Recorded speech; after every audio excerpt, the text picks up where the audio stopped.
नमस्कार, सर्वांचं स्वागत आहे आपल्या माऊली KSK या चॅनलवरती।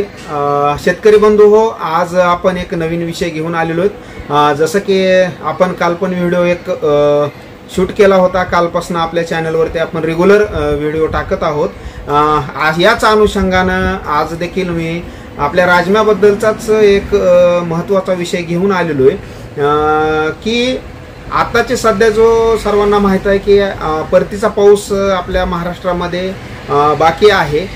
पुढील 2-4 दिवसामध्ये असतील किंवा एक 14-15 तारखेपर्यंत त्या अनुषंगानं एक पावसाचा अंदाज आहे।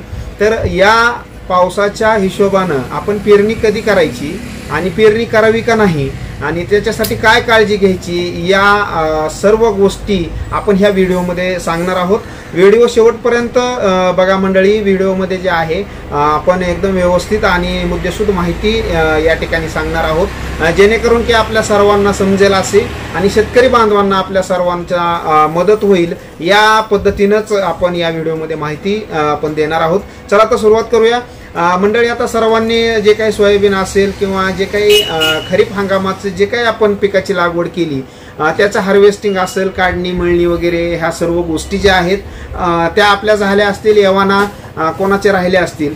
पण ज्या शेतकऱ्यांनी आतापर्यंत राजमीची लागवड केली त्यांचं ठीक आहे, काही अडचण नाही। ज्यांचा उगवून आलाय 10 दिवस झालेत, 8 दिवस झालेत, पण जे इथून पुढे पेरणार आहेत, आता बरेचसे शेतकरी जे आहेत ते आपण फोनच्या माध्यमातून मला प्रश्न विचारत आहेत की बाबा आपण सध्या पेरणी करावी का थांबावी, मग पेरणी करायची तर कधी करावी, कशा पद्धतीनं जे आहे त्या पद्धतीनं आपल्याला त्यामध्ये बदल असेल किंवा काय काळजी घ्यावी लागेल, कधीपर्यंत थांबावं लागेल।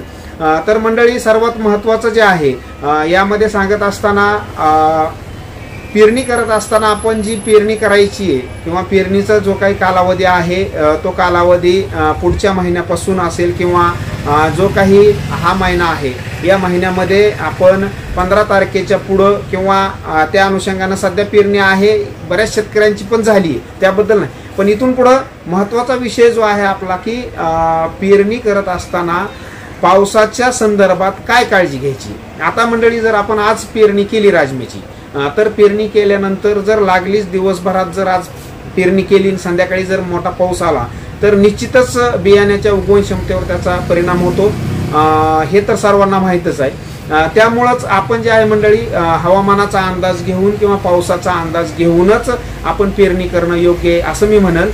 तर त्या ठिकाणी जर पावसाचं जे काही वातावरण असेल किंवा जर त्या पद्धतीनं जर ढगाळ वातावरण असेल, परतीच्या पावसाचा जर विषय असेल तर थांबलेलं चांगलं राहील। आणि दुसरी गोष्ट जी आहे महत्त्वाची की बीज प्रक्रिया जी आहे, बियाण्याला बीज प्रक्रिया करूनच पेरणी करणं महत्त्वाचं आहे, जेणेकरून पाऊस जरी जास्त झाला किंवा आपली जे काही पेरणी केली त्यामध्ये जर पाणी साचलं तर बियाणं आपलं खराब होणार नाही आणि ज्या वेळेस तुमची जमीन वापशावर येईल त्यावेळेस आपल्याला त्या ठिकाणी त्या बियाण्याची उगवण चांगली होईल आणि आपल्या जे काही पेरणी केली किंवा दुबार पेरणीचं संकट त्या ठिकाणी येणार नाही। म्हणून एकच विषय सांगतो की त्या अनुषंगानं आपल्याला।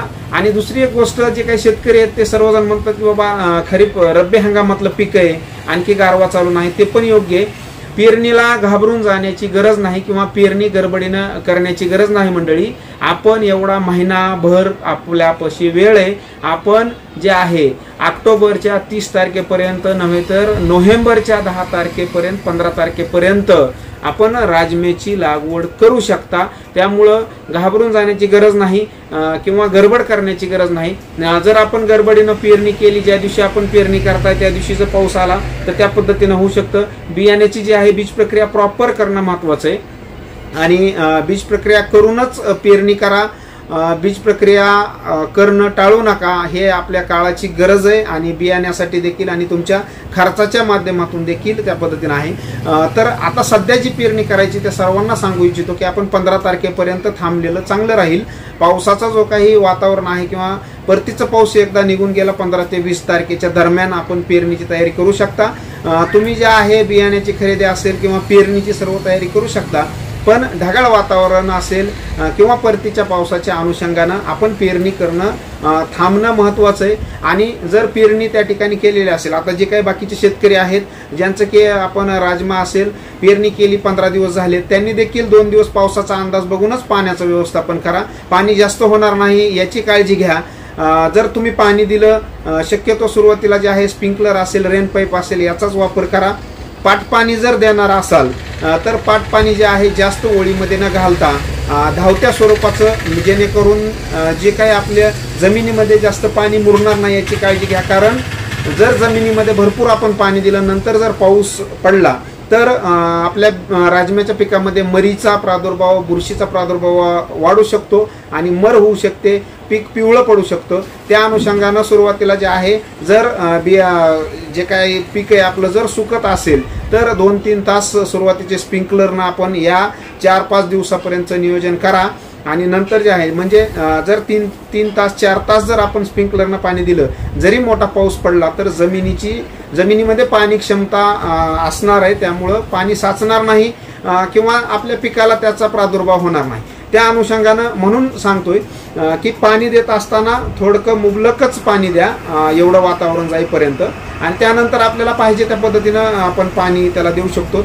पाठीमागं पण आपलं पाणी व्यवस्थापनाचा व्हिडिओ आहे, आपण जर पाहिलं जाऊन आपल्या चॅनलवरती तर सेपरेट आपला पाणी व्यवस्थापनाचा व्हिडिओ आहे. त्यामध्ये आपण सविस्तर माहिती दिलेली की पाणी कशा पद्धतीने द्यायचंय आणि किती वेळा द्यायचंय जमिनीच्या पोतानुसार, आणि सर्वात महत्वाचं जमीन वापशावर लवकर येणं महत्वाचं आहे. एक लक्षात घ्या मंडळी, हे पीक जे आहे ताज्या ओलीचं, ताण्या ओलीचं, जे काय आपण गावरान भाषेमध्ये म्हणतो ताज्या ओलीचं पीक आहे. याला पाणी कमी पण पडून जमत नाही आणि जास्त पण पडून जमत नाही. 4 दिवसाला 5 दिवसाला तुमच्या जमिनीच्या पाणी धारण क्षमतेनुसार पाण्याचं नियोजन करा.